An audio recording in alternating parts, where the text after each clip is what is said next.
A9 ನ್ಯೂಸ್ಗೆ ಸ್ವಾಗತ. ನಾನು ಅಮೀನ್ ಶೇಖ್. ಜಿಲ್ಲಾಡಳಿತ, ಜಿಲ್ಲಾ ಸ್ವೀಪ್ ಸಮಿತಿ ವಿಜಯಪುರ, ಮಹಾನಗರ ಪಾಲಿಕೆ ವಿಜಯಪುರ ಹಾಗೂ ಇವರ ಸಹಯೋಗದಲ್ಲಿ ಲೋಕಸಭಾ ಚುನಾವಣೆ 2024ರ ಹಿನ್ನೆಲೆಯಲ್ಲಿ ಪ್ರತಿಯೊಬ್ಬರು ನೈತಿಕವಾಗಿ ಹಾಗೂ ಕಡ್ಡಾಯವಾಗಿ ಮತದಾನ ಮಾಡಬೇಕು ಎನ್ನುವುದು ಮತದಾರರಿಗೆ ಅರಿವು ಮೂಡಿಸಲು ವಿಜಯಪುರ ಜಿಲ್ಲಾ ವ್ಯಾಪ್ತಿಯ ವಿವಿಧ ಪ್ರದೇಶಗಳಲ್ಲಿ ಲೈಂಗಿಕ ಅಲ್ಪಸಂಖ್ಯಾತರು ಹಾಗೂ ತೃತೀಯ ಲಿಂಗಿಗಳು ನೂರಾರು ಸಂಖ್ಯೆಯಲ್ಲಿ ವಿಜಯಪುರ ನಗರದ ಸಿದ್ದೇಶ್ವರ ದೇವಸ್ಥಾನದ ಹತ್ತಿರ ಸೇರಿಕೊಂಡು ವಾದ್ಯ ಮೇಳಗಳೊಂದಿಗೆ ಅತ್ಯಂತ ವಿಜೃಂಭಣೆಯಿಂದ ರೇಣುಕಾದೇವಿಯ ಹಾಡುಗಳನ್ನು ಹಾಡುತ್ತಾ ನೃತ್ಯವನ್ನ ಮಾಡುತ್ತಾ ಗಾಂಧಿ ಚೌಕ್ ಮೂಲಕ ಶ್ರೀ ಕಂದಗಲ್ ಹನುಮಂತರಾಯ ರಂಗಮಂದಿರದವರೆಗೆ ಜಾಗೃತಿ ಜಾಥಾವನ್ನು ನೆರವೇರಿಸಿದರು. ದಿನಾಂಕ 2024 ಮೇ 7ರಂದು ಕಡ್ಡಾಯವಾಗಿ ಹಾಗೂ ನೈತಿಕವಾಗಿ ಎಲ್ಲರೂ ಮತದಾನವನ್ನು ಮಾಡಬೇಕು ಅಂತ ಈ ಸಂದರ್ಭದಲ್ಲಿ ಅಧಿಕಾರಿಗಳು ಮಹಾನಗರ ಪಾಲಿಕೆ ಆಯುಕ್ತರಾದ ಆಶಾದ್ ಉರ್ ರೆಹಮಾನ್ ಶರೀಫ್ ಅವರು ಮಾರ್ಗದರ್ಶನ ಮಾಡಿದರು. ಹಾಗೂ ಮಹಾನಗರ ಪಾಲಿಕೆ ಉಪಾಯುಕ್ತರು ಮಹಾವೀರ್ ಬೋರನ್ ಅವರು ವಿಜಯಪುರ ಕಾರ್ಯಕ್ರಮವನ್ನು ಅಚ್ಚುಕಟ್ಟಾಗಿ ನಿರ್ವಹಿಸಿದರು.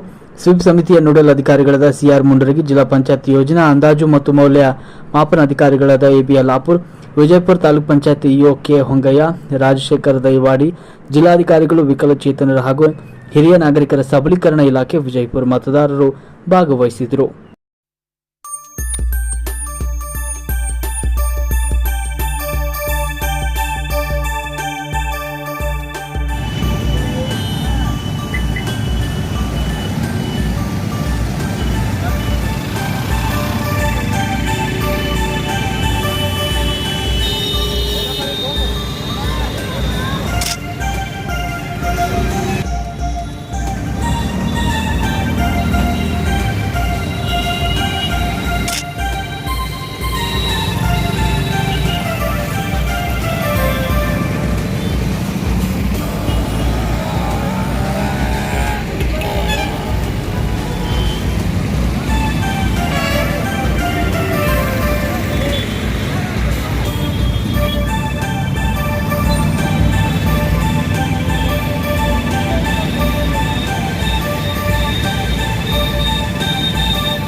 ನಿರಂತರ ಸುದ್ದಿಗಳಿಗಾಗಿ ನೋಡ್ತಾ ಇರಿ A9 ನ್ಯೂಸ್.